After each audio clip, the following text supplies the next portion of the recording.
shifting gears a little bit, we were talking about nerd culture and comic books and sci-fi and all that fun stuff because there is a new trailer for the upcoming J.J. Abrams Star Wars film.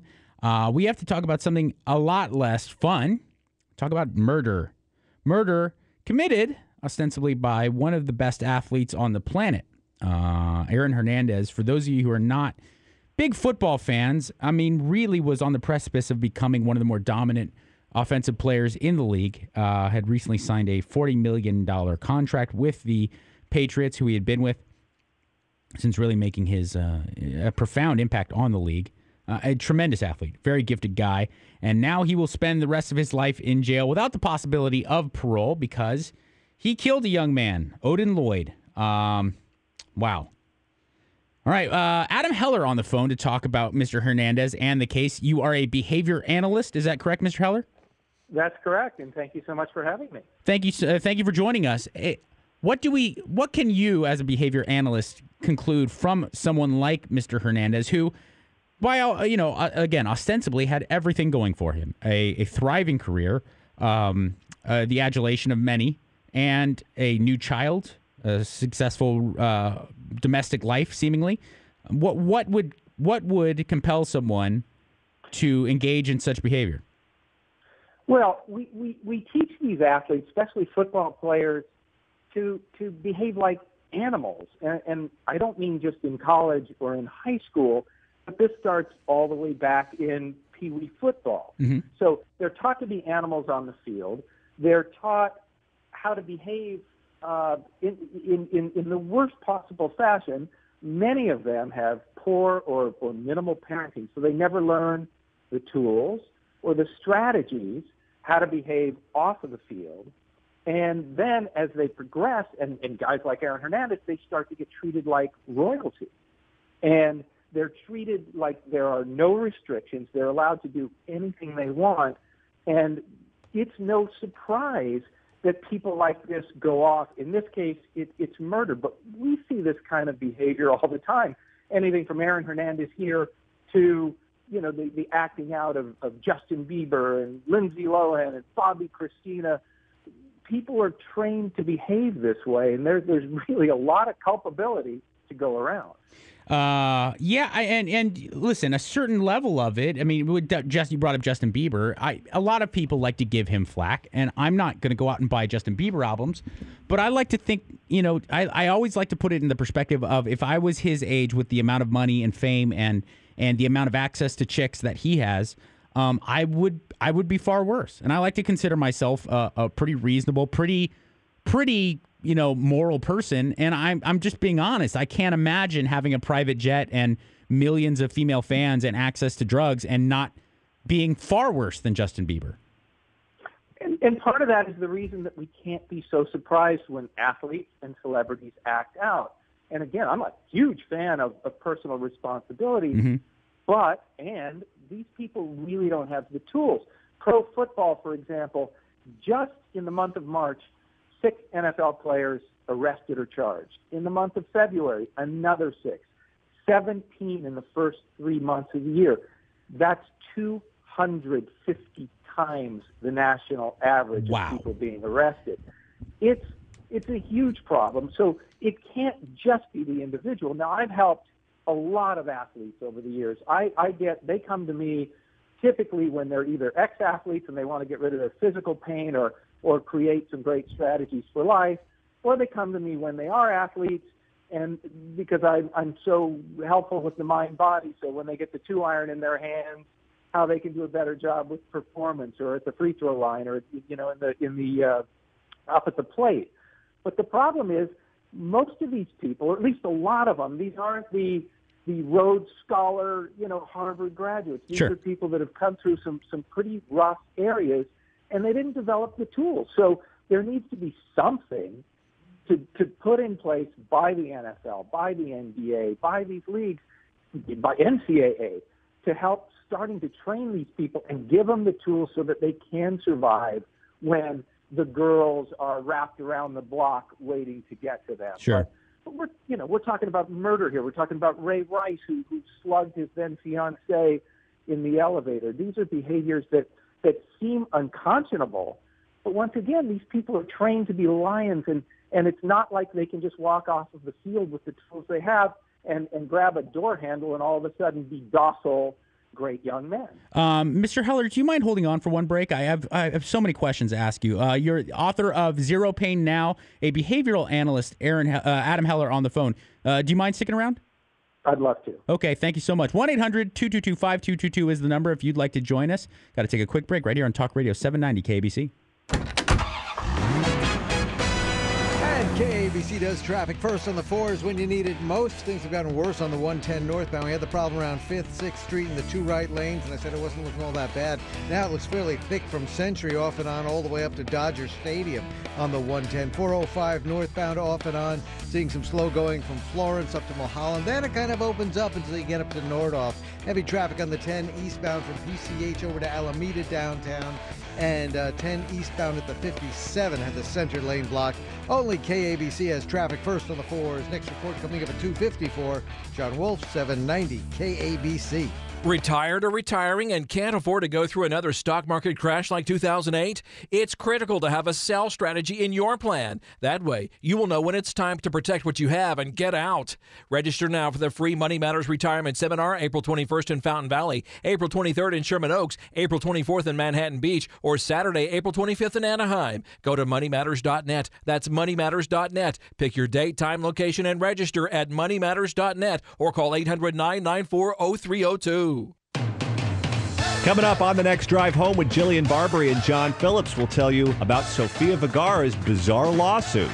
What happened? Her ex is suing her. Where do you hear this story? It's unbelievable. And it's for something you might have eaten for breakfast. You wish. Maybe Joe Manganiello did. It was the most painful 20 minutes of my life. How is that funny? Live and local, right after Psycho Mike and Dr. Drew on Talk Radio 790 KABC.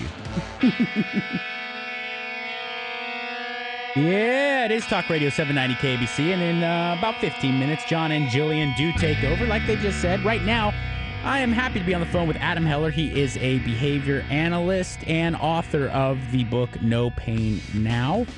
Zero Pain Now, I apologize. Also with associated workbooks that go along with the book, and that is actually, on a slight tangent, a very, very important book for those of you who have chronic pain and do not want to fall victim to the problem of our day, which I think is prescription opiate-based painkillers. All right, we're talking about Aaron Hernandez in particular, and you brought up just the idea, the culture that is in, especially the NFL, as with all professional sports, where these guys are treated like royalty since they're a very young age, and also encouraged to be exceptionally violent. But you also see in the off-field antics with a lot of NFL players in particular, there is an underlying culture of misogyny and this kind of view of using and abusing women. Is that something that kind of comes hand in hand, or does one develop out of the other, do you feel, Mr. Heller? Well, I think it's a dynamic. I think it goes both ways, back and forth. These guys, again, they're so high on the pedestal, but they're the modern day caveman. Right. You know, we're not talking about tennis players and golfers. They have their own problems. The modern day caveman. So misogyny is not, in that state of mind, such a surprising feat or fact. And many of these women allow them to get away with this. Right. Back to Ray Rice, slugged his fiancee wife. She was there to testify for him and try and help him out afterwards. So there's mental, emotional problems on both sides. And I should really point out, there's four kinds of pain. There's physical pain, mental pain, emotional pain, and spiritual pain. And all of us are doing our best to not suffer any of those pain. We deal with all of them, but we're all trying to get away from it. So people act out, whether it be football players or celebrity Justin Bieber's or you and me. People act out when they're suffering, when they don't feel good. One of the things, because if they want to, one of the things about Aaron Hernandez that they say about him is how thin-skinned he was. Right. If he gets up and he's feeling like $10 million on top of the world, there's no reason to be thin-skinned. So one of the most important things, people act out when they don't feel good. And we need to teach people how to feel good for no good reason at all.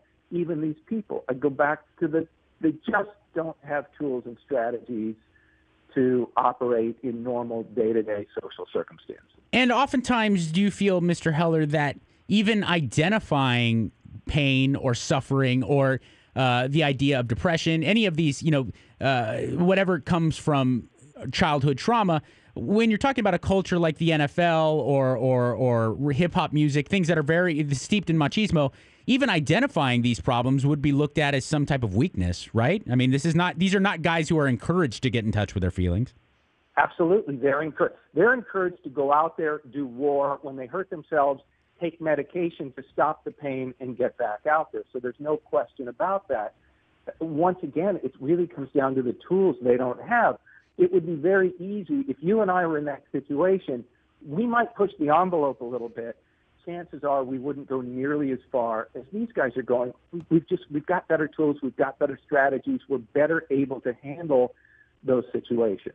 Talking to Adam Heller. He is a behavior analyst. We're talking about the Aaron Hernandez case. He is sentenced to life in prison without the opportunity for parole. He is also, look, I mean, this guy's criminal record is, it also includes things like another double homicide, possibly over a spilled drink.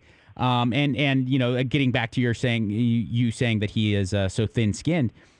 I'm curious, Mr. Heller, how do you feel as a behavioral analyst about the seeming arrogance of Mr. Hernandez as he was being the entire proceedings of the court case during the verdict being read? It didn't seem as if he was acknowledging that he had done something wrong. There didn't seem to be any from an amateur like myself. I don't have any knowledge with body language.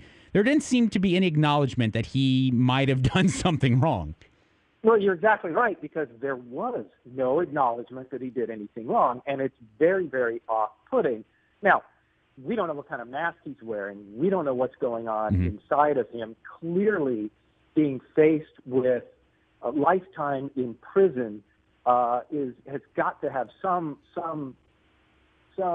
emotion inside.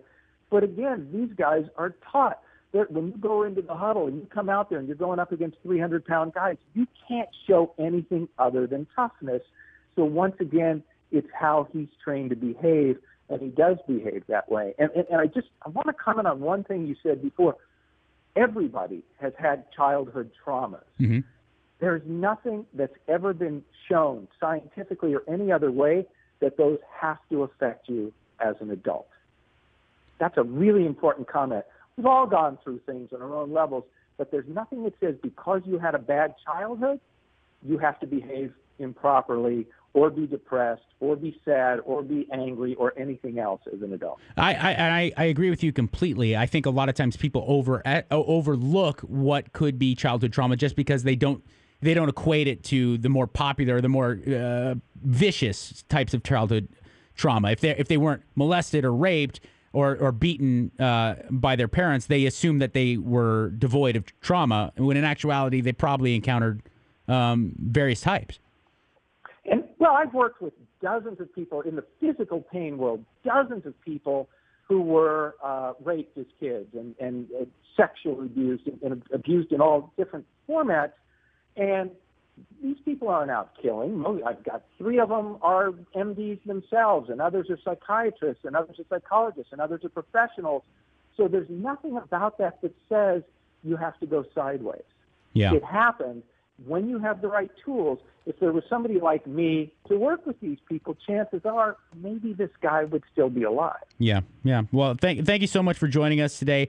Adam Heller is a behavioral analyst, and his book, again, is Zero Pain Now. Is there anywhere else where people can meet you if they're in need of your service, Mr. Heller? Everything is at adamheller.com. Lots of free stuff there, too. And thanks so much for having me. It truly was my pleasure. Thank you so much. 1-800-22